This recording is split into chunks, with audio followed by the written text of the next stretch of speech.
नमस्कार दोस्तों, स्वागत है आप सभी का हमारे इस नवीन सीरीज में। दोस्तों, इस सीरीज के अंतर्गत हम लोग इस 15 टॉपिक पे चर्चा करेंगे। आज का जो हमारा टॉपिक है वो भारतीय राज्य व्यवस्था एवं संविधान है और इन्हीं से जुड़े हुए महत्वपूर्ण प्रश्नों की आज हम लोग चर्चा करेंगे। दोस्तों, मैं आपको बता दूं कि यह जो सीरीज़ आपके लिए लाया गया है यह बहुत ही कम समय में सारे प्रश्नों को रिवीजन करने के लिए लाया गया है और इसके अंतर्गत हम लोग सिर्फ प्रश्न और उनके आंसर को देखेंगे। और इससे आपको फ़ायदा ये होगा कि आप कभी भी किसी भी काम करते समय भी, सोते समय या किसी काम करते समय भी अपने कान में ईयरफोन लगाकर इसका रिवीजन कर सकते हैं। तो चलिए दोस्तों, शुरुआत करते हैं चैप्टर 1 भारतीय राज्य व्यवस्था तथा संविधान से।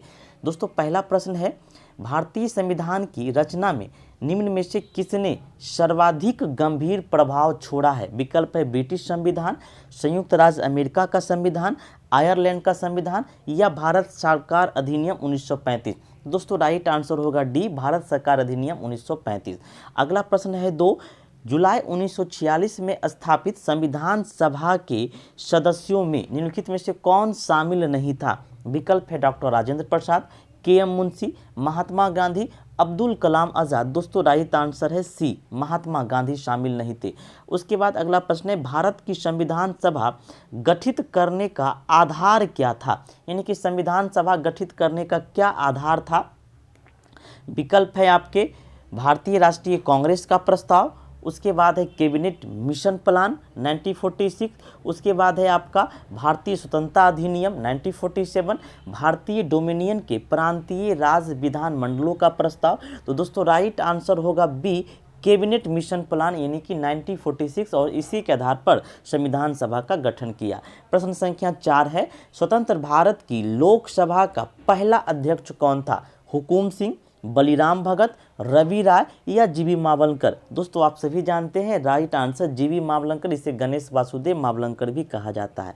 अगला प्रश्न है, भारत की संविधान सभा का संवैधानिक सलाहकार कौन थे? Doctor Rajendra Prasad, B R. Ambedkar, doctor B N. Rao या के.एम. मुंशी। दोस्तों, राइट आंसर है बी.एन. राव यानी कि नरसिम्हन बेनेगल राव जो थे वह कौन थे? भारत के संवैधानिक सलाहकार थे। दोस्तों, आप लोग कमेंट करके हमें बताइएगा कि संविधान सभा के उपाध्यक्ष कौन थे, हमने आपको बताया था। अगला प्रश्न है संख्या 6, भारतीय संविधान अपनाया गया था 26 जनवरी 1950 को, 26 जनवरी 1949 को, 26 नवंबर 1949 को, 31 दिसंबर 1949 को। दोस्तों, आप सभी जानते होंगे राइट आंसर सी, 26 नवंबर 1949 को क्या किया गया था? अपनाया गया था, अंगीकृत किया गया था, जबकि लागू 26 जनवरी 1950 को किया गया था। प्रश्न संख्या 7 है, भारत का पहला उप प्रधानमंत्री कौन था? मोरारजी देसाई, वल्लभ भाई पटेल, गोविंद बल्लभ पंत या देवीलाल। जल्दी से बता दीजिएगा कमेंट करके कि 7 का क्या होगा राइट आंसर। दोस्तों, वल्लभ भाई पटेल, सरदार वल्लभ भाई पटेल जो थे वह उप प्रधानमंत्री थे और तत्कालीन गृह मंत्री भी थे। प्रश्न संख्या 8 है, निम्नलिखित में से भारतीय संविधान सभा का अध्यक्ष कौन था? कौन सा अध्यक्ष था? दोस्तों, डॉक्टर राजेंद्र प्रसाद, जवाहरलाल नेहरू, जे.एम. इन्ना या लाल बहादुर शास्त्री। दोस्तों, जो अध्यक्ष थे, प्रथम अस्थाई सदस्य अध्यक्ष की बात करते हैं, डॉक्टर राजेंद्र प्रसाद प्रथम अस्थाई अध्यक्ष थे। कमेंट में बताइएगा आप लोग कि इसके प्रथम अस्थाई अध्यक्ष कौन थे। चलिए अगले प्रश्न की तरफ चलते हैं। दोस्तों, प्रश्न संख्या 9 पे चलते हैं। प्रश्न संख्या 9 है, देखिएगा कि प्रश्न संख्या 9 है, भारत के पहले राष्ट्रपति के रूप में डॉक्टर राजेंद्र प्रसाद का चुनाव किया गया था। किसके द्वारा किया गया था? निर्वाचक मंडल के द्वारा, भारत की जनता के द्वारा, संविधान सभा द्वारा या संसद द्वारा। तो दोस्तों, डॉक्टर राजेंद्र प्रसाद का चुनाव जो किया गया था वह संविधान सभाओं ने मिलकर के किया था, यानी कि सी इज द राइट आंसर। अगला प्रश्न है प्रश्न संख्या 10, हमारा राष्ट्रगान पहली बार कब और कहां गाया गया था? 24 जनवरी 1950 को इलाहाबाद में, 24 जनवरी 1950 को दिल्ली में, 26 दिसंबर 1942 को कोलकाता में, 27 दिसंबर 1911 को कोलकाता में। आप सभी जानते होंगे राइट आंसर डी होगा, 27 दिसंबर 1911 को कोलकाता में हमारा राष्ट्रगान पहली बार गाया था। दोस्तों, कमेंट के माध्यम से बताइएगा कि राष्ट्रगान के रचयिता कौन माने जाते हैं। अगला प्रश्न है 11 नंबर, राष्ट्रगान पहली बार कब गाया गया था? वर्ष 1947 में, 1945 में, 1950 में, 1951 में। दोस्तों यहाँ पे राष्ट्रगान पहली बार कब गाया गया था?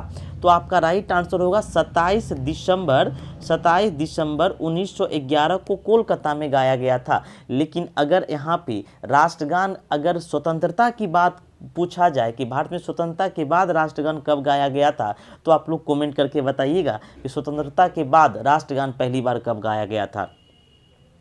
अगला प्रश्न है 12 नंबर, स्वतंत्र भारत में निम्नलिखित में से कौन सी महिला किसी राज्य की पहली राज्यपाल थी? श्रीमती सरोजनी नायडू, श्रीमती सुचेता कृपलानी, श्रीमती इंदिरा गांधी, श्रीमती विजय लक्ष्मी पंडित। दोस्तों राइट आंसर होगा श्रीमती सरोजनी नायडू जो थी वह भारत के राज्य की पहली महिला राज्यपाल थी। प्रश्न संख्या 13 है, भारतीय संविधान कब लागू हुआ था? 26 जनवरी 1950 को, 26 जनवरी 1952 को, 15 अगस्त 1948 को या 26 नवंबर 1949 को। दोस्तों लागू होने की बात की जा रही है, तो राइट आंसर 26 जनवरी 1950 को। अगर पूछा जाए कब अपनाया गया या कब अंगीकृत किया गया, तब आपका आंसर होगा 26 नवंबर 1949 को, और 26 नवंबर को संविधान दिवस भी इसीलिए मनाया जाता है। प्रश्न संख्या 14 है, भारत में दल रहित लोकतंत्र का प्रस्ताव किसने रखा था? जयप्रकाश नारायण ने, महात्मा गांधी ने, विनोबा भावे ने या S.A. डोंगे ने? दोस्तों भारत में दल रहित लोकतंत्र का प्रस्ताव जयप्रकाश नारायण ने सर्वप्रथम रखा था, यानी कि A is the right answer. Clear है? चलिएगा अगला प्रश्न है प्रश्न संख्या 15, डॉक्टर B.R. अम्बेडकर ने संविधान का हृदय और आत्मा किसे कहा था? आपको मैंने बताया था कि डॉक्टर B.R. अम्बेडकर ने संविधान का हृदय और आत्मा किसे कहा था? समानता का अधिकार, शोषण के विरुद्ध अधिकार, संवैधानिक उपचारों का अधिकार, धर्म की स्वतंत्रता का अधिकार। तो दोस्तों अगर डॉक्टर भीमराव अंबेडकर के संदर्भ में सवाल पूछा जाए कि हृदय और आत्मा किसे कहा गया है, तो आपका राइट आंसर सी होगा, संवैधानिक उपचारों का अधिकार। लेकिन सिर्फ और सिर्फ आपसे यह प्रश्न पूछा जाए ओवरऑल कि भारत के संविधान का हृदय और आत्मा किसे कहा जाता है या कुंजी किसे कहा जाता है, तो आपका राइट आंसर उद्देशिका होगा, प्रियम्बल या प्रस्तावना। प्रश्न संख्या 16 है, भारत का संविधान सभा ने किस वर्ष कामकाज प्रारंभ किया था? 1945 में, 1946 में, 1947 में, 1948 में। तो आप सभी जानते हैं दोस्तों 9 दिसंबर 1946 को क्या हुआ था? संविधान सभा की पहली बैठक हुई थी और उसने अपना काम करना प्रारंभ किया था। B is the right answer. प्रश्न संख्या 17 है, संसद के केंद्रीय कक्ष में संविधान सभा की पहली बैठक कब हुई थी? अभी जस्ट हमने आपको बता दिया है 9 दिसंबर 1946 को पहली बैठक हुई थी। अगला प्रश्न है प्रश्न संख्या 18, भारतीय संविधान का प्रारूपण समिति का अध्यक्ष कौन थे? यानी कि प्रारूप समिति के अध्यक्ष कौन थे? B.R. अम्बेडकर, जवाहरलाल नेहरू, डॉक्टर राजेंद्र प्रसाद, J.B. कृपलानी। दोस्तों B.R. अम्बेडकर, डॉक्टर भीमराव अम्बेडकर प्रारूप समिति के अध्यक्ष थे। प्रश्न संख्या 19 है, एकात्मक सरकार में समस्त ताकत किसके हाथ में होती है? स्थानीय सरकार, केंद्रीय सरकार, प्रांतीय सरकार या पंचायत? तो दोस्तों जो एकात्मक सरकार होती है उसमें समस्त पावर जो होता है वह केंद्र में निहित होता है, यानी कि केंद्रीय सरकार में निहित होता है। B is the right answer. प्रश्न संख्या 20 है, संविधान सभा की प्रारूप समिति के अध्यक्ष कौन थे? और फिर से वही सवाल, प्रारूप समिति के अध्यक्ष कौन थे? Doctor B.R. अम्बेडकर थे। ए इज द राइट आंसर। चलिए अगले प्रश्न की ओर चलते हैं। देखिएगा अगला प्रश्न है दोस्तों प्रश्न संख्या 21, भारत में किस प्रकार का लोकतंत्र है?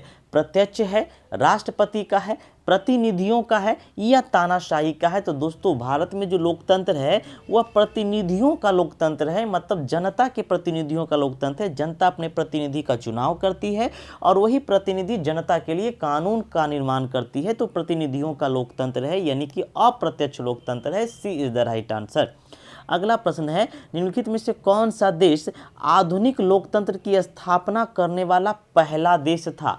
फ्रांस, इंग्लैंड, अमेरिका या भारत? तो दोस्तों आधुनिक लोकतंत्र की स्थापना करने वाला, मॉडर्न डेमोक्रेसी की स्थापना करने वाला पहला देश कौन था? अमेरिका था। सी इज द राइट आंसर। अगला प्रश्न है, संविधान के उद्घाटन के लिए 26 जनवरी को चुना गया था क्योंकि इस दिन को शुभ दिन माना गया। उस दिन 1942 को भारत छोड़ो आंदोलन शुरू किया गया था। कांग्रेस ने 1930 के स्वाधीनता दिवस के रूप में मनाया था। दोस्तों राइट आंसर सी होगा कि संविधान के उद्घाटन के लिए 26 जनवरी को इसलिए चुना गया, इसलिए 26 जनवरी को संविधान को लागू किया गया, क्योंकि कांग्रेस ने 1930 में संविधान दिवस के रूप में इसे मनाया था, 26 जनवरी 1930 में। सी इज द राइट आंसर। प्रश्न संख्या 24 है, भारत के संविधान का निर्माता किसे माना जाता है? महात्मा गांधी, बी आर अम्बेडकर, जवाहरलाल नेहरू या बी एन राव? दोस्तों राइट आंसर आप सभी जानते हैं, बी आर अम्बेडकर को संविधान निर्माता माना जाता है। बताइएगा कमेंट करके बी एन राव कौन थे संविधान सभा के। अगला प्रश्न है प्रश्न संख्या 25, भारतीय संविधान कब अस्तित्व में आया? 15 अगस्त 1947, 26 जनवरी 1950, 26 नवंबर 1948, 6 नवंबर 1948। दोस्तों 26 जनवरी 1950 को भारतीय संविधान को लागू कर दिया गया और ये अस्तित्व में आ गया। B is the right answer. प्रश्न संख्या 26 से, भारत के गणतंत्रीय दल की स्थापना किसने किया था? नमुमद्री पाद ने, मुलुजी वैस ने, डॉक्टर बी आर अम्बेडकर ने या श्रीपद डोंगे ने? दोस्तों गणतंत्रीय दल की स्थापना डॉक्टर बी आर अम्बेडकर के द्वारा किया गया था। सी इज द राइट आंसर। चलिए अगला प्रश्न है प्रश्न संख्या 27। आइए चर्चा करते हैं। संविधान की मसौदा समिति के समक्ष प्रस्तावना किसके द्वारा प्रस्तुत किया गया था? जो प्रस्तावना था वह किसके द्वारा प्रस्तुत किया गया था? Jawaharlal Nehru, B R Ambedkar, B N Rau या महात्मा गांधी? दोस्तों सभी जानते हैं कि जो प्रस्तावना प्रस्तुत किया गया था वह जवाहरलाल नेहरू के द्वारा प्रस्तुत किया गया था। ए इज द राइट आंसर। अगला प्रश्न है प्रश्न संख्या 28। संविधान सभा में यह किसने कहा था कि सरकारी नीति के निर्देशक सिद्धांत किसी बैंक में दे उस चेक की तरह है जिसका भुगतान बैंक अपनी सुविधा अनुसार करता है? ये किसने कहा था दोस्तों? तो ये के एम मुंशी ने कहा था या बी आर अम्बेडकर ने कहा था, ऑस्टिन ने कहा था या के टी शाह ने कहा था? दोस्तों के टी शाह ने यह कथन कहा था। D is the right answer. प्रश्न संख्या 29 है, भारत में कैबिनेट मिशन किस लिए भेजा गया था? एक राष्ट्रीय सरकार स्थापित करने के लिए, शक्ति के अंतरण के लिए, एक संवैधानिक व्यवस्था निश्चित करने के लिए, पाकिस्तान के लिए जिन्ना की मांग को स्वीकार करने के लिए, भारत को आज़ादी देने से इनकार करने के लिए? तो दोस्तों जो कैबिनेट मिशन भेजा गया था वह शक्ति के अंतरण के लिए, एक संवैधानिक व्यवस्था सुनिश्चित करने के लिए भेजा गया था और इसी मिशन के तहत भारत में संविधान सभा का गठन किया गया। इसलिए B is the right answer. प्रश्न संख्या 30 है, भारत की संविधान सभा किसके कहने पर बनाई गई थी? बेबल प्लान, क्रिप्स मिशन, अगस्त ऑफर या कैबिनेट मिशन? तो दोस्तों सभी लोग जानते हैं 1946 में कैबिनेट मिशन आया और इसी कैबिनेट मिशन के तहत संविधान सभा का गठन किया गया था। इसलिए right answer is the D. अगला प्रश्न है प्रश्न संख्या 31। भारत के संविधान का गठन किसके द्वारा किया गया था? योजना आयोग के द्वारा, विधानसभा के द्वारा, राष्ट्रपति के द्वारा या कार्यकारी समिति के द्वारा? दोस्तों भारत का संविधान का गठन किसके द्वारा किया गया था दोस्तों? तो यहाँ पे विधानसभा लिखा गया, लेकिन याद रखिएगा प्रांतीय सभाओं के द्वारा किया गया था। क्लियर है? चलिए अगला प्रश्न है, संविधान सभा ने राष्ट्रगान कब अपनाया था? 26 जनवरी 1950 को, 26 जनवरी 1950, 25 जनवरी 1950, 24 जनवरी 1950 या 29 जनवरी 1950? दोस्तों संविधान सभा ने राष्ट्रगान को 24 जनवरी 1950 को अपनाया था, यानी कि संविधान लागू होने के एक दिन पूर्व। अगला प्रश्न है, भारत में केंद्रीय विधानसभा का गठन कब किया गया था? 1922 में, 1923 में या 1921 में या 1920 में? दोस्तों राइट आंसर क्या होगा आपका? 1923 होगा, जिसमें केंद्रीय विधानसभा का गठन किया गया था। अगला प्रश्न है देखिएगा 34 नंबर, जिस संविधान सभा द्वारा भारत के संविधान का अधिनियमन किया गया उसके सदस्य कौन थे? राजनीतिक दलों द्वारा नामित थे, विभिन्न प्रांतों के विधान सभाओं द्वारा निर्वाचित थे, लोगों द्वारा सीधे निर्वाचित थे या गवर्नर जनरल द्वारा निर्वाचित थे? तो दोस्तों जो संविधान सभा का अधिनियमन किया उन संविधान सभा के जो प्रतिनिधि थे वह विभिन्न प्रांतों के विधान सभाओं द्वारा चुने गए थे, यानी कि B is the right answer. प्रश्न संख्या 35 है, राजनैतिक स्वतंत्रता का अर्थ है सरकार के ऊपर जनता का नियंत्रण, लोगों की मुक्त राजनैतिक गतिविधियां, राजनीतिक और लोकतंत्र के बीच सहयोग, मतदाता अपनी सरकार बना सकता है और उसे अपदस्थ भी कर सकता है। दोस्तों राजनीतिक स्वतंत्रता का अर्थ है लोगों की मुक्त राजनीतिक गतिविधियां। B is the right answer. अगला प्रश्न है, भारत पूर्ण संप्रभु लोकतंत्र गणतंत्र कब बना, यानी कि भारत पूर्ण संप्रभु लोकतांत्रिक गणतंत्र कब बना? 26 जनवरी 1949 को, 26 नवंबर 1930 को, 26 नवंबर 1951 को, 26 नवंबर 1949 को। तो दोस्तों भारत संपूर्ण जो है लोकतांत्रिक गणतंत्र कब बना है? 26 जनवरी 1950 को बना है, और उसी दिन हमारा संविधान लागू हुआ था। तो भारत अपना एक संविधान लागू किया और उसी तरीके से भारत जो है अपने आप को संप्रभु घोषित किया। तो विकल्प में नहीं दिया गया, इसलिए इसका विकल्प यहाँ पे स्टार मार्क किया गया है। अगला प्रश्न है, निम्नलिखित में से कौन भारतीय संविधान की प्रारूपण समिति के सदस्य नहीं थे? बताइएगा, इनमें से कौन प्रारूपण समिति के सदस्य नहीं थे? बी आर अम्बेडकर, अलादी कृष्णा स्वामी, राजेंद्र प्रसाद या गोपालाचारी अयंगर। दोस्तों प्रारूपण समिति के जो अध्यक्ष नहीं थे वह राजेंद्र प्रसाद नहीं थे, क्योंकि राजेंद्र प्रसाद संविधान सभा के अस्थायी सदस्य थे, अध्यक्ष थे। तो राजेंद्र प्रसाद प्रारूप समिति के अध्यक्ष नहीं थे, ये झंडा समिति के अध्यक्ष थे। अगला प्रश्न है, निम्न में से किस अधिनियम में भारत के शासन का क्षेत्रीय विभाजन किया गया था? यानी कि भारत के शासन का क्षेत्रीय विभाजन किस अधिनियम में किया गया? भारत शासन अधिनियम 1858, भारत परिषद अधिनियम 1861, भारत परिषद अधिनियम 1892, भारत सरकार अधिनियम 1861। तो दोस्तों राइट आंसर क्या होगा, जल्दी से बताइएगा। राइट आंसर क्या होगा? ए होगा, यानी कि भारत सरकार अधिनियम 1858 होगा, जिसमें भारत शासन को क्षेत्रीय विभाजन किया गया था। अगला प्रश्न है दोस्तों, देखिएगा कि निम्नलिखित में से किसने पहले 1935 में संविधान सभा का सुझाव दिया था? सबसे पहले संविधान सभा का सुझाव किसने दिया था? नेहरू ने, गांधी ने, जेपी नारायण या एम एन रॉय ने? दोस्तों एम एन रॉय ने अपने द्वारा गठित सबसे पहले 1934 में रांची में संविधान सभा के बारे में सुझाव दिया था गठन करने के लिए। प्रश्न संख्या 40 है, निम्नलिखित में से किस अधिनियम के द्वारा केंद्रों में द्विशासन प्रणाली की शुरुआत की गई? 1909, 1919, 1935 या 1947? दोस्तों 1935 में केंद्र में द्विशासन प्रणाली की शुरुआत की गई। अब आप कमेंट में बताइएगा कि प्रांतों में द्विशासन प्रणाली की शुरुआत कब की गई। अगला प्रश्न है 41 नंबर, भारतीय संविधान का प्राधिकार स्रोत कौन है? उच्चतम न्यायालय, सरकार, भारत के लोग या राष्ट्रपति? तो दोस्तों जो प्राधिकार है, मतलब जो प्राप्त करने वाला है, वह भारत के लोग है, और हमारा संविधान की प्रस्तावना भी हम भारत के लोग से ही शुरुआत होता है। प्रश्न संख्या 42 है, बंधुत्व का अर्थ क्या है?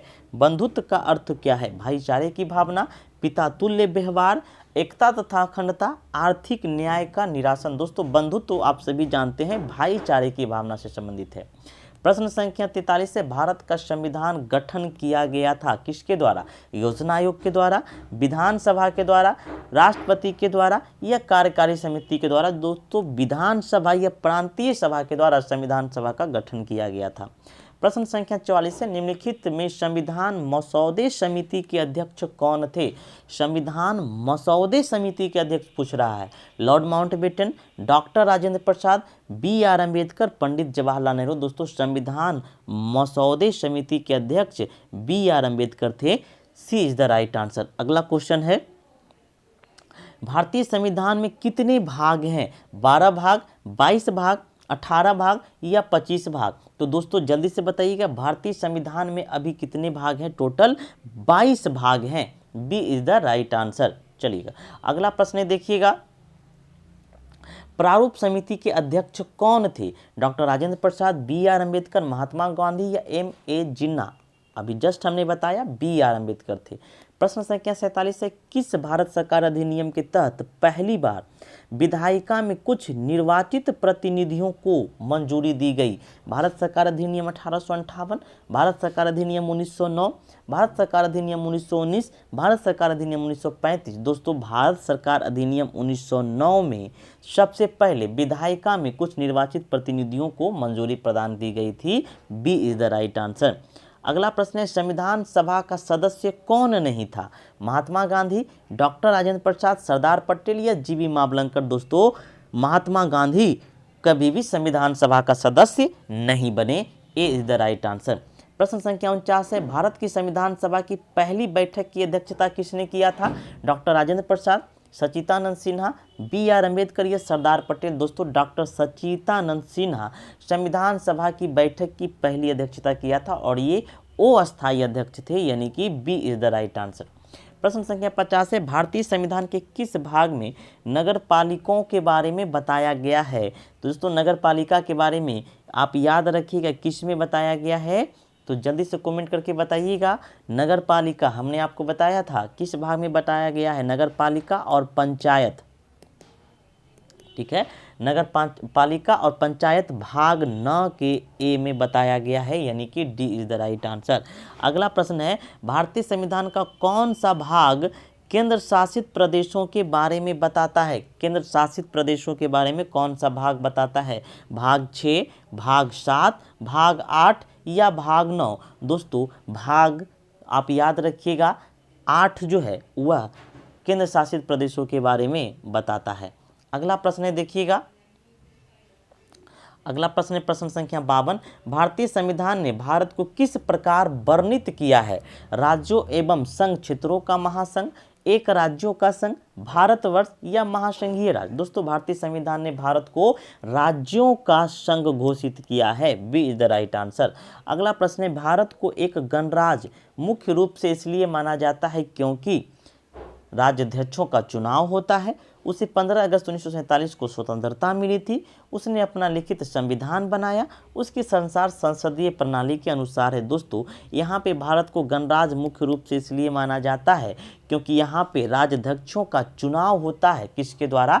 हम जैसे जनता के द्वारा। क्लियर है? चलिए अगला प्रश्न है, दुनिया के निम्नलिखित में से किस देश से भारतीय संविधान में राज्य के नीति निर्देशक तत्व की संकल्पना को स्वीकार किया गया? यानी कि नीति निर्देशक तत्व डीपीएसपी किस देश से लिया गया है? आयरलैंड से, यूएसए से, कनाडा से, ऑस्ट्रेलिया से? दोस्तों नीति निर्देशक तत्व आयरलैंड से लिया गया है। कॉमेंट के माध्यम से बताइएगा यूएसए से क्या लिया गया है, ऑस्ट्रेलिया से क्या लिया गया है और कनाडा से क्या लिया गया है। प्रश्न संख्या 55 है, भारतीय संविधान की प्रस्तावना में धर्मनिरपेक्ष पद कब जोड़ा गया? जो धर्मनिरपेक्ष पद है या शब्द है वह कब जोड़ा गया? 41वां संशोधन, 42वां संशोधन, 43वां संशोधन या 44वां संशोधन? दोस्तों 42वां संशोधन में भारत की प्रस्तावना में धर्मनिरपेक्ष पद जोड़ा गया। आप कमेंट करके बताइएगा कि 42वां संशोधन कब किया गया था। अगला प्रश्न है, भारतीय संविधान की प्रस्तावना में निम्नलिखित में से किसका उल्लेख नहीं किया गया है? न्याय, भातृत्व, वयस्क मताधिकार या स्थिति की समानता? दोस्तों भारतीय संविधान की प्रस्तावना में वयस्क मताधिकार का उल्लेख नहीं किया गया है। अगला प्रश्न है, भारत में राजनीतिक शक्ति का स्रोत है? भारत में राजनीतिक शक्ति का स्रोत है दोस्तों संविधान, संसद राज्य की विधानसभाएं, है ना, तो या हम लोग अर्थात जनता? दोस्तों भारत संविधान का समर्थ स्रोत क्या है? हम लोग अर्थात जनता, समस्त शक्तियां जनता में निहित है। अगला प्रश्न है प्रश्न संख्या 58। प्रश्न संख्या 58 आइए विचार करते हैं, हमारे संविधान में मूल अधिकार कहाँ के संविधान से प्रेरित है? आप सभी जानते हैं मूल अधिकार की बात कर रहा है संयुक्त राज्य अमेरिका, यूनाइटेड किंगडम, स्विट्जरलैंड या कनाडा? दोस्तों फंडामेंटल राइट की बात करते हैं या संयुक्त राज्य अमेरिका, यूएसए से लिया गया है, ए इज द राइट आंसर। प्रश्न संख्या 59 है, भारत के संविधान का ढांचा तैयार करने के लिए हमने संघीय व्यवस्था की योजना किस देश से ली है? जो हम संघीय योजना की व्यवस्था का वर्णन करते हैं यह संघीय व्यवस्था किस देश से लिया गया है? यूएसए, यूके, कनाडा या स्विट्जरलैंड? दोस्तों संघीय व्यवस्था कनाडा से लिया गया है, सी इज द राइट आंसर। प्रश्न संख्या 60 है, भारतीय संविधान भारत का वर्णन किस रूप में करता है? राज्यों का संघ, अर्धसंघीय, राज्यों और संघ राज्य क्षेत्रों का महासंघ या एकात्मक राज्य? दोस्तों भारतीय संविधान भारत को राज्यों का संघ के रूप में घोषित करता है। प्रश्न संख्या 61 है, भारतीय संविधान में कितनी अनुसूचियां हैं? 9, 10, 11, 12? दोस्तों वर्तमान में कुल 12 अनुसूचियां हैं, D is the right answer. अगला प्रश्न है, भारतीय संविधान की प्रस्तावना में निम्नलिखित में से किस अभिव्यक्ति का प्रयोग नहीं किया गया है? सर्वसत्ताधारी लोकतंत्रीय गणराज्य, समाजवादी, धर्मनिरपेक्ष या संघीय? दोस्तों भारतीय संविधान में कहीं भी संघीय शब्द का उल्लेख नहीं किया गया है। प्रश्न संख्या 63 है, भारतीय संविधान की 8वीं अनुसूची में कितनी भाषाएं शामिल है? 18, 22, 16 या 22? तो दोस्तों भारतीय संविधान में 8वीं अनुसूची में कुल 22 भाषाओं को सम्मिलित किया गया है। B is the right answer. अगला प्रश्न है, देखिएगा प्रश्न संख्या 64। प्रश्न संख्या 64 है कि भारतीय संविधान में कितने अनुच्छेद थे। ये प्रारंभ की बात किया जा रहा है, जब थे लगा हो तो समझ जाइए मूल संविधान की बात कर रहा है। 395, 396, 398 या 399। तो दोस्तों मूल संविधान में कुल 395 अनुच्छेद थे। आप कमेंट करके बताइएगा कि कितने भाग थे मूल संविधान में और कितने अनुसूचियां थे। अगला प्रश्न है प्रश्न संख्या 65। संविधान की प्रस्तावना में भारत को क्या कहा गया है। तो दोस्तों संविधान की प्रस्तावना में भारत को सर्वसत्ताधारी, समाजवादी, धर्मनिरपेक्ष, लोकतंत्रात्मक गणराज्य कहा गया है। प्रश्न संख्या 66 है, भारतीय संविधान की संघ सूची में विषयों की संख्या कितनी है। संघ सूची में विषयों की संख्या कितनी है, 47, 66, 97 या 100। तो दोस्तों संघ सूची में विषयों की संख्या है 97 यानी कि 97। अगला प्रश्न है, हमारे संविधान में राजनीति निर्देशक सिद्धांतों की अवधारणा कहाँ से लिया गया है। तो दोस्तों राज के नीति निर्देशक सिद्धांत यानी कि डीपीएसपी कहाँ से लिया गया है, आयरलैंड से लिया गया है। ये मैंने आपको कितनी बार बताया। अगला प्रश्न है, हमारे संविधान की प्रस्तावना में कोई उल्लेख नहीं है। किसका नहीं है, न्याय का, भातृत्व का, प्रतिष्ठा की समानता का, वयस्क मताधिकार का। दोस्तों वयस्क मताधिकार का हमारे संविधान की प्रस्तावना में कहीं भी उल्लेख नहीं किया गया है। प्रश्न संख्या 69 है, भारत में एकल नागरिकता की अवधारणा कहाँ से अपनाई गई है। इंग्लैंड से, यूएसए से, कनाडा से या फ्रांस से। दोस्तों इंग्लैंड से एकल नागरिकता की प्रावधान अपनाया गया है। यूएसए में क्या है, दोहरी नागरिकता है। अगला प्रश्न है 70 नंबर, भारत का संविधान भारत को कैसे वर्णित करता है। राज्यमंडल, राज्य संघ, महासंघ, उपयुक्त में से कोई नहीं। दोस्तों राज्यों के संघ के रूप में वर्णित करता है। क्लियर है। चलिए अगला प्रश्न है प्रश्न संख्या 71, भारत का संविधान देश को इस रूप में वर्णित करता है। राज्यों का संघ, महासंघ, एकात्मक राज्य, राजमंडल। दोस्तों राज्यों का संघ, याद रखिएगा हमेशा राज्यों का संघ कहा गया है भारत को। प्रश्न संख्या 72 है, भारत संविधान में सुदृढ़ केंद्र के साथ संघीय प्रणाली कहाँ से लिया गया है। संघीय प्रणाली संयुक्त राज्य अमेरिका, कनाडा, यूनाइटेड किंगडम या फ्रांस। दोस्तों जो संघीय प्रणाली है वह कनाडा से लिया गया है। B is the right answer. प्रश्न संख्या 73 है, भारत का संविधान अपना प्राधिकार किससे प्राप्त करता है। भारत स्वतंत्रता अधिनियम 1947, समाज के सभी वर्ग के लोगों के द्वारा प्रतिनिधि यदि संविधान सभा के द्वारा, भारत की जनता के द्वारा, राष्ट्रपति और सर्वोच्च न्यायालय के द्वारा। तो दोस्तों भारत का संविधान अपना समस्त प्राधिकार जो है वह भारत की जनता से प्राप्त करता है, क्योंकि संविधान हम भारत के लोग यानी कि जनता ही सर्वोच्च शक्ति है। प्रश्न संख्या 74 है, भारतीय संविधान में न्यायिक समीक्षा का प्रावधान किस देश से लिया गया। न्यायिक समीक्षा का प्रावधान आयरलैंड से, यूएसए से, ऑस्ट्रेलिया से या कनाडा से। तो राइट आंसर होगा यूएसए से। आप देखिएगा न्यायिक समीक्षा का प्रावधान लिया गया है। अगला प्रश्न है प्रश्न संख्या 75, संविधान की उद्देशिका में समाजवादी और पंथ निरपेक्ष शब्द किसके द्वारा जोड़ा गया। 16वें संशोधन, 7वें संशोधन, 42वें संशोधन तथा 44वें संशोधन। दोस्तों उद्देशिका में समाजवादी या पंथ निरपेक्ष की बात किया जाए तो यह 42वें संशोधन में जोड़ा गया है।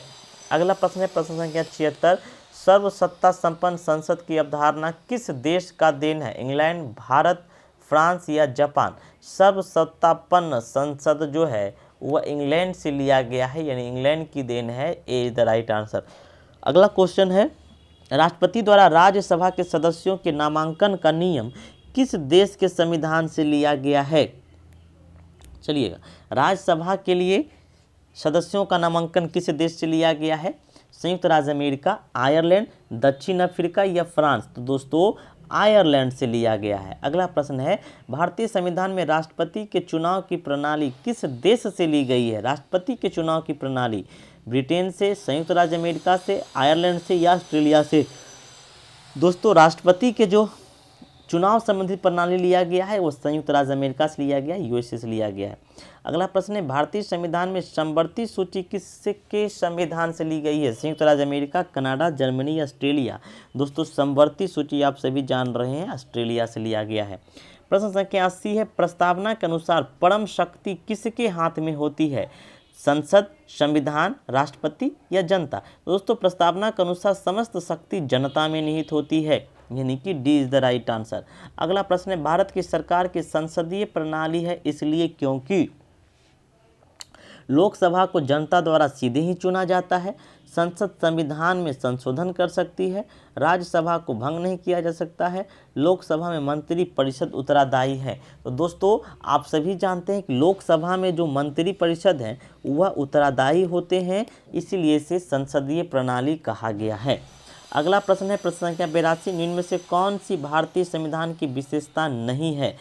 सरकार का संसदीय रूप, न्यायपालिका की स्वतंत्रता, सरकार का अध्यक्षात्मक रूप। कह रहा है कौन विशेषता नहीं है, याद रखिएगा। तो सरकार का यहाँ पर देखिएगा दो अध्यक्षात्मक रूप है, वह व्यवस्था नहीं की गई है। अगला प्रश्न है, देखिएगा प्रश्न संख्या 83। प्रश्न संख्या 83 पे बात करते हैं, भारत के संविधान में संघीय शब्द का प्रयोग कहाँ पर किया गया है? भाग 3 में, भाग 300 अनुच्छेद 368 में, संविधान में कहीं नहीं, या प्रस्तावना में। दोस्तों याद रखिएगा, संघीय शब्द का प्रयोग भारतीय संविधान में कहीं भी नहीं किया गया है संविधान में। सी इज द राइट आंसर। अगला प्रश्न है, भारतीय संविधान के अनुच्छेद में यह घोषणा की गई है कि इंडिया अर्थात भारत क्या है? राज्यों का एक संघ है। Is the right answer. अगला प्रश्न है, भारतीय संविधान कैसा है? संघीय है, अर्धसंघीय है, एकात्मक है, या राष्ट्रपति शासन प्रणाली है? तो दोस्तों भारतीय संविधान जो है वह अर्धसंघीय माना गया है। B is the right answer. अगला प्रश्न है, भारतीय संविधान के किस अनुच्छेद को बी आर अम्बेडकर ने भारतीय संविधान की हृदय और आत्मा कहा है? अनुच्छेद 14, अनुच्छेद 19, अनुच्छेद 356 या अनुच्छेद 32? दोस्तों अनुच्छेद 32 यानी संवैधानिक उपचारों के अधिकार को डॉक्टर बी आर अम्बेडकर ने संविधान का हृदय और आत्मा कहा है। D is the right answer. अगला प्रश्न है, सामाजिक न्याय का क्या अर्थ है? सभी को समान आर्थिक अधिकार मिलना चाहिए, सभी को समान राजनैतिक अधिकार मिलना चाहिए, जाति, नस्ल, रंग और लिंग आधारित सभी प्रकार का भेदभाव समाप्त होना चाहिए, सभी को धर्म की स्वतंत्रता का अधिकार दिया जाना चाहिए। दोस्तों सामाजिक न्याय पूछा जा रहा है, इसलिए राइट आंसर सी होगा। अगला प्रश्न है, देखिएगा अगला प्रश्न है, निम्न में से किसको धर्मनिरपेक्ष राज्य कहा गया है? धर्मनिरपेक्ष राज्य किसे कहा गया है? एक विशिष्ट धर्म का पालन करने वाला राज्य, या धर्म विरोधी राज्य, धर्मों के बीच भेदभाव न करने वाला राज्य, या सभी धर्मों को राज्य के धर्म में मानने वाला राज्य? दोस्तों धर्मनिरपेक्ष मतलब होता है कि सभी धर्मों के बीच भेदभाव नहीं करने वाला जो राज्य है उसे धर्मनिरपेक्ष राज्य कहा जाता है। सी इज द राइट आंसर। प्रश्न संख्या 89 है, संविधान के अंतर्गत भारतीय लोकतंत्र के आदर्शों को हम कहाँ देख सकते हैं? प्रस्तावना में, भाग 3 में, भाग 4 में, या भाग 1 में? दोस्तों भारतीय लोकतंत्र का आदर्श हम प्रस्तावना के प्रारंभ में ही देख सकते हैं, जिसकी शुरुआत हम भारत के लोक से किया जाता है। प्रश्न संख्या 90 है, विधि का शासन की संकल्पना का संवैधानिक प्रणाली एक विशिष्टता है, ब्रिटेन की, यूएसए की, फ्रांस की, स्विट्जरलैंड की? तो दोस्तों विधि का शासन जो है वह ब्रिटेन से लिया गया है, यानी कि A is the right answer. अगला प्रश्न है, भारत के संविधान में भारत को किस रूप में वर्णित किया गया है? फिर से वही सवाल। तो भारत के संविधान में भारत को राज्यों के संघ के रूप में वर्णित किया गया है, ना कि परिसंघ और ना कि एकात्मक। अगला प्रश्न है, प्रश्न संख्या 92, निम्नलिखित में से किस निर्णय में कहा गया कि धर्मनिरपेक्षवाद और संघवाद भारतीय संविधान की मूल विशेषताएं हैं? केशवानंद भारती मामला, एसआर बनाम बम्बई मामला, इंदिरा साहनी मामला, या मिनर्वा मिल्स मामला? तो दोस्तों याद रखिएगा, एसआर बम्बई मामला में यह बात कहा गया था कि धर्मनिरपेक्ष और संघवाद भारतीय संविधान की मूल विशेषताएं हैं। अगला प्रश्न है, आधारित लोकतंत्र किससे संबंधित है? शक्तियों का हस्तांतरण, शक्तियों का विकेंद्रीकरण, पंचायती राज प्रणाली, या उपयुक्त सभी? दोस्तों आधारित लोकतंत्र जो है वो उपयुक्त सभी से संबंधित है। अगला प्रश्न है, एक तंत्र का अर्थ है कुछ के द्वारा शासन, यानी एक तंत्र का अर्थ क्या है? कुछ के द्वारा शासन, या राजा द्वारा शासन, या मात्र एक व्यक्ति द्वारा शासन, या जनप्रतिनिधियों द्वारा शासन? तो एक तंत्र का शासन होता है, मतलब कि सिर्फ एक व्यक्ति द्वारा शासन किया जाना। प्रश्न संख्या 95 है, सार्वजनीन यानी कि सार्वभौमिक वयस्क मताधिकार दर्शाता है कि भारत एक ऐसा देश है जो धर्मनिरपेक्ष है, समाजवादी है, लोकतांत्रिक है या प्रभुत्व संपन्न है। दोस्तों सार्वभौमिक वयस्क मताधिकार क्या दर्शाता है कि भारत एक लोकतांत्रिक है, यानी कि भारत में सभी को वयस्क मताधिकार का अधिकार प्राप्त है। आप अपने प्रतिनिधि का चुनाव कर सकते हैं और प्रतिनिधि आपके लिए कानून बनाएगा, यानी कि यह लोकतंत्र को प्रदर्शित करता है। अगला है लोकप्रिय प्रभुसत्ता क्या है। लोकप्रिय प्रभुसत्ता क्या है? जनता के प्रतिनिधि का प्रभुत्व, विधि शीर्ष का प्रभुत्व, राज्य के शीर्ष का प्रभुत्व, जनता का प्रभुत्व। दोस्तों लोकप्रिय प्रभुत्व सत्ता है जनता का प्रभुत्व, यानी कि जनता सर्वोच्च है, जनता सर्वशक्तिमान है। D is the right answer. अगला प्रश्न है संवैधानिक राजसी का अर्थ क्या है? राजा द्वारा संविधान की रचना करना, राजा द्वारा संविधान को परिभाषित करना, संविधान द्वारा प्राप्त शक्ति के अनुसार राजा के द्वारा शक्तियों का प्रयोग करना, या जनता द्वारा राजा चुना जाना। देखिए संवैधानिक राजसी का मतलब है कि संविधान में प्रदत्त प्रावधान के द्वारा राजा की शक्तियों का प्रयोग करना, यानी कि सी इज द राइट आंसर। प्रश्न संख्या 98 है सरकार के संसदीय रूप का विचार कहाँ से लिया गया है? अमेरिका से, ब्रिटेन से, आयरलैंड से या रूस से? दोस्तों संसदीय रूप का विचार ब्रिटेन से लिया गया है। प्रश्न संख्या 99 है किस तंत्र में कुछ लोग अधिक लोगों पर शासन करते हैं? एक तंत्र, धनिक तंत्र, राजतंत्र या अल्पतंत्र? दोस्तों अल्पतंत्र में कुछ लोग क्या करते हैं? अधिक लोगों पर शासन करते हैं। क्लियर है?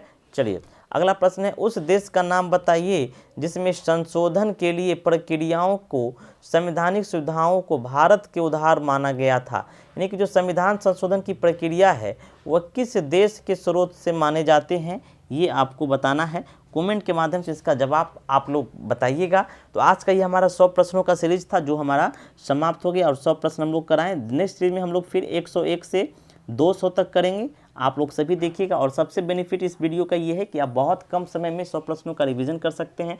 आप किसी समय काम कर रहे हो, बेड पे लेटे हुए, तो कान में यानी कि अपने ईयर में ईयरफोन लगा करके भी इस सेशन का लाभ उठा सकते हैं। तो दोस्तों तो पसंद आए तो वीडियो को शेयर करिएगा, लाइक करिएगा और चैनल को सब्सक्राइब करिएगा। विदा लेते हैं, फिर मिलते हैं नेक्स्ट सीरीज में। धन्यवाद।